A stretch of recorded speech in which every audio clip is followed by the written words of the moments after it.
Assalamualaikum warahmatullahi wabarakatuh. Perkenalkan, kami dari kelompok 5 akan mempresentasikan hasil dari observasi kami terkait adaptasi masyarakat terhadap kebudayaan Kampung Adat Kuta. Adapun anggota kelompok kami yaitu ada Fahri Yusuf Farhani, Helmi Alwi Jamjami, Netilawati, Rekta Farel, serta yang terakhir ada Dian Permatasari Putri.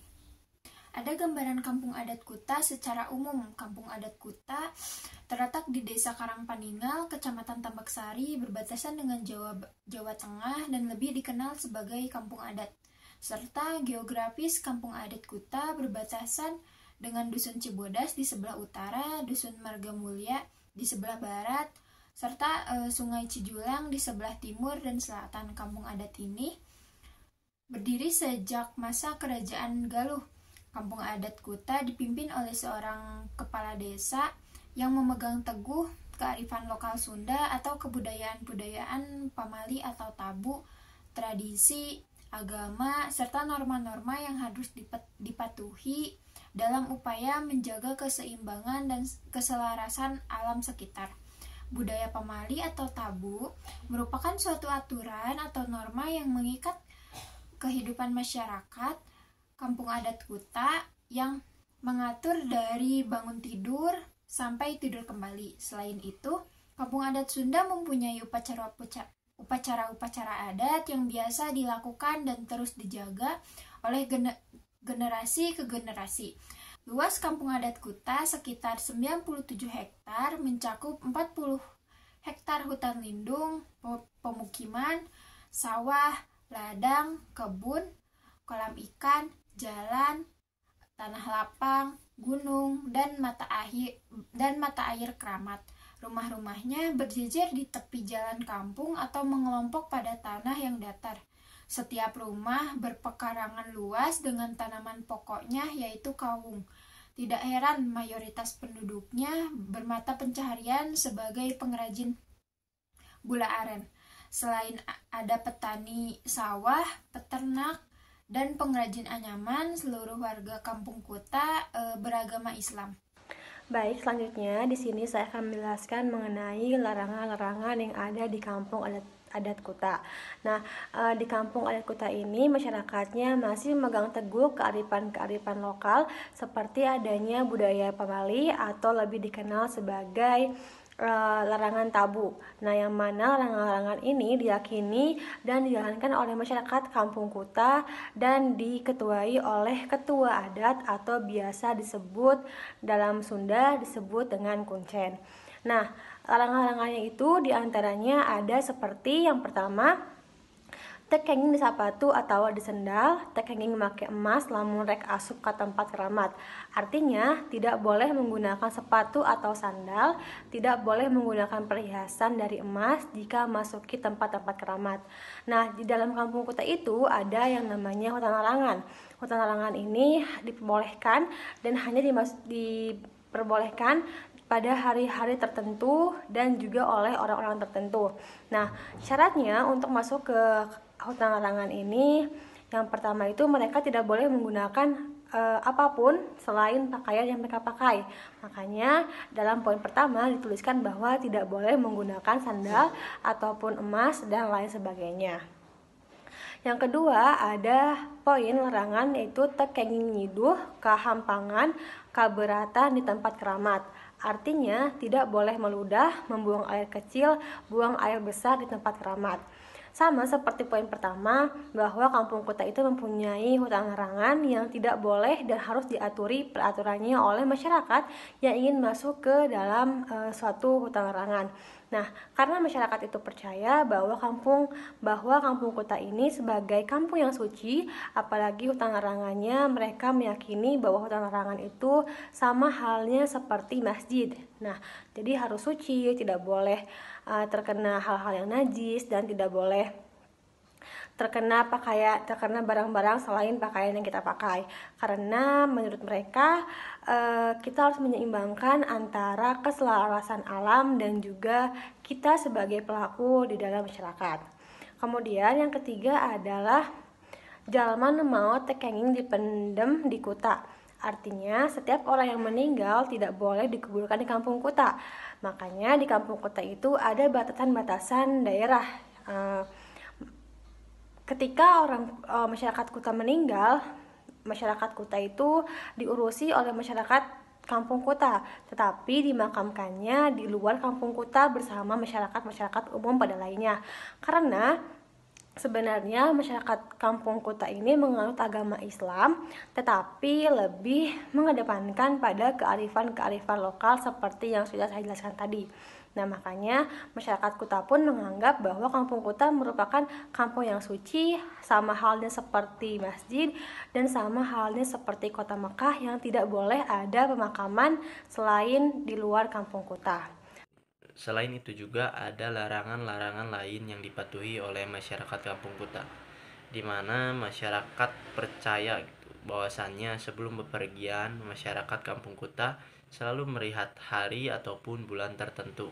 Nah, selain itu juga saya akan menjelaskan studi kasus yang terjadi di kampung kota di mana hal ini terjadi adanya larangan yang dilakukan oleh masyarakat kampung kota terhadap larangan yang telah diatur.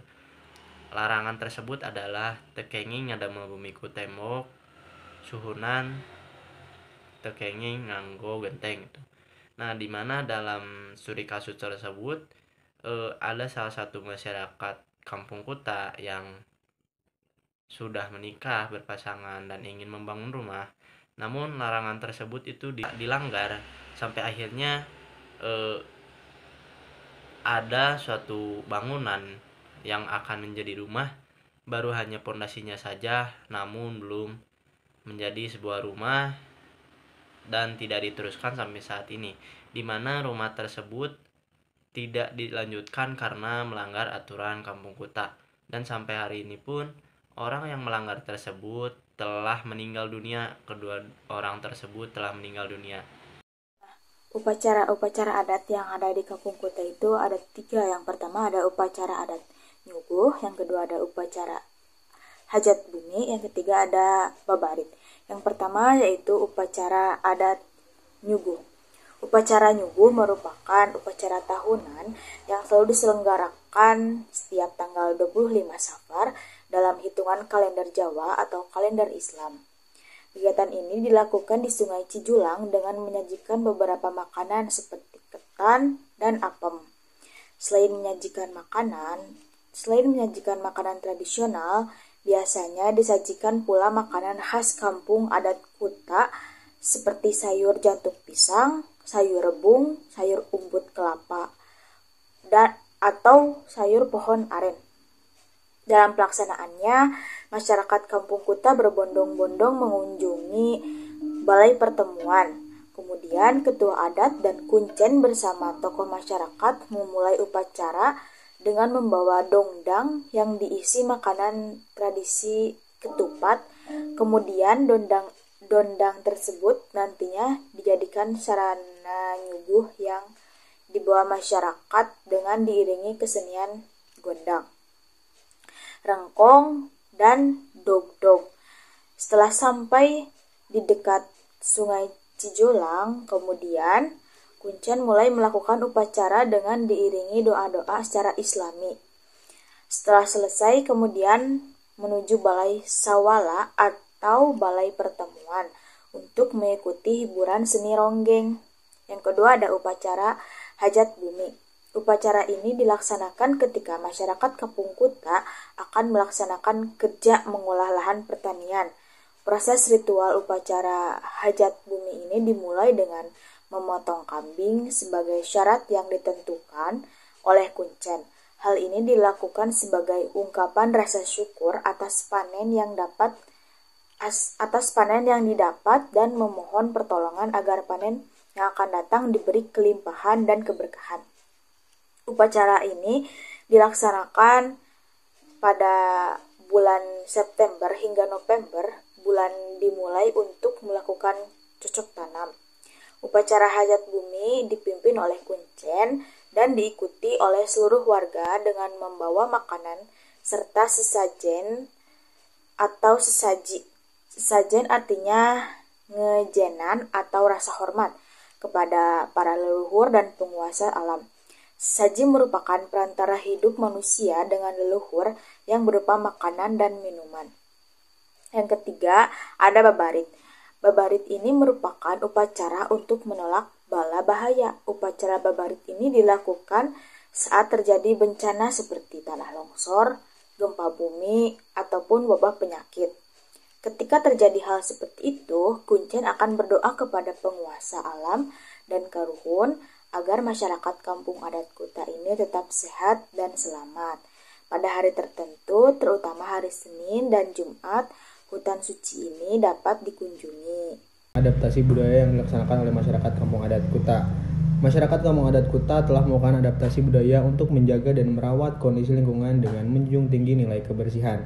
Salah satunya adalah kegiatan membersihkan jalan setapak di tengah hutan Keramat setiap hari Minggu, di pintu masuk hingga sampai kawah pamerekan.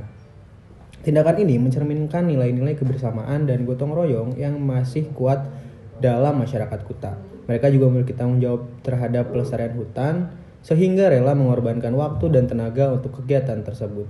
Budaya gotong royong dalam membersihkan hutan telah menjadi kebersihan hutan yang baik, sudah menjaga kebersihan hutan yang baik, yang pada gilirannya mempermudah akses bagi orang-orang yang ingin melakukan ziarah ke dalam hutan.